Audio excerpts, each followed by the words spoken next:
Bonjour à tous et bienvenue dans cette 13e vidéo de la série Hadoop et compagnie dans laquelle nous allons vous montrer comment configurer plusieurs brokers Kafka. Alors, pour pouvoir configurer plusieurs brokers Kafka, donc ce qu'il vous faut, c'est d'aller consulter le fichier qui s'appelle server.properties et qui se trouve dans le répertoire d'installation de Kafka. Alors, nous allons consulter un peu ce qui se trouve dans ce fichier. Donc, nous allons regarder, donc le fichier va se trouver sous le répertoire d'installation de Kafka, sous config et il s'appelle server.properties. Alors si on regarde un peu ce qui se trouve ici,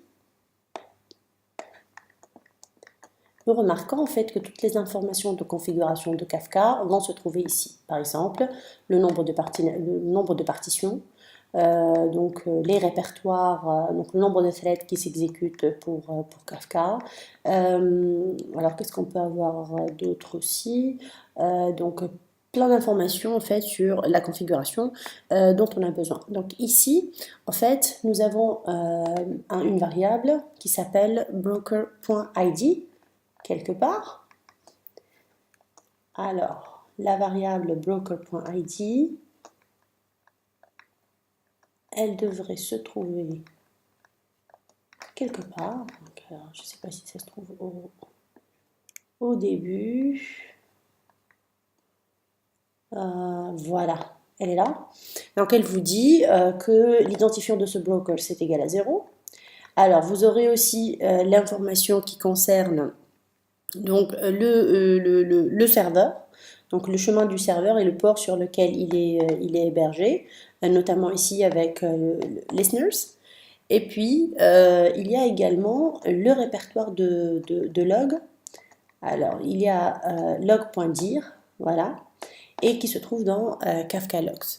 Alors ce qu'il faut faire ici, si nous avons besoin d'avoir plusieurs brokers, il faudrait dupliquer ce fichier, donc en créer plusieurs copies. Donc nous allons dans notre cas, créer 2 autres copies car nous voulons avoir 3 brokers pour tester. Alors pour faire ça, il va falloir copier. Il va falloir copier le server.properties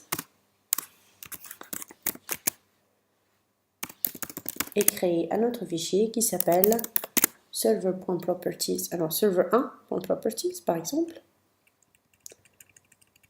server1.properties et puis server2. Nous allons en créer 2. Ensuite, ce que nous devons faire, c'est aller modifier donc, le contenu de ces deux fichiers. Alors, si je ne me trompe pas, VI est installé ici. Alors, nous allons changer le contenu de server1.properties, voilà. Donc, ce qu'il faudrait faire, c'est définir un autre ID de broker, bien entendu. Nous devons également exposer donc, ce broker sur le listener suivant.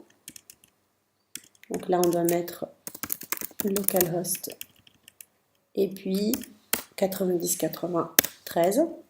Et nous devons également changer le répertoire de log. Il est là. Donc là, on va créer un autre répertoire et on va l'appeler 1. On va refaire la même chose par rapport au server 2. Donc on va lui donner l'ID 2. On va changer cette valeur-là également.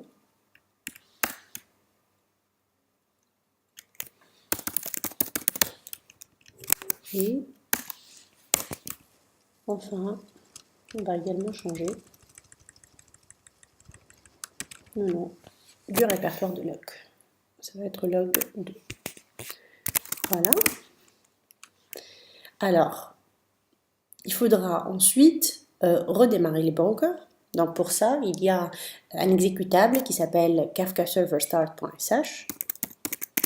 Kafka Server Start.sh, dans lequel nous devons indiquer le fichier de propriété de notre broker. Donc là, par exemple, on va on va lancer le premier broker, donc on va utiliser server.properties. On rajoute le e-commercial à la fin pour que le service s'exécute en arrière-plan, pour qu'il ne bloque pas notre console. Donc ça, c'est la première. On va lancer, voilà, on va le laisser s'exécuter déjà. Alors, il y a un problème de connexion là, du coup. Pourquoi est-ce qu'il y a un problème de connexion? Il va falloir... Attendez, il va falloir que je démarre Kafka d'abord. Que je lance les démons. Alors là, on a Start Kafka Zookeeper. On va lancer Kafka Zookeeper pour faire fonctionner les démons de Kafka et de Zookeeper nécessaires. Et ensuite, on déclenche les brokers. Voilà.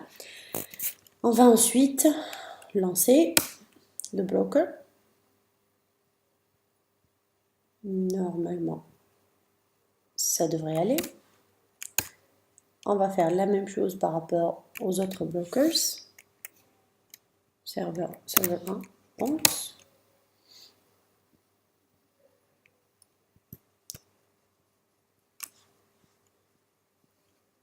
Voilà. Et puis, serveur 2.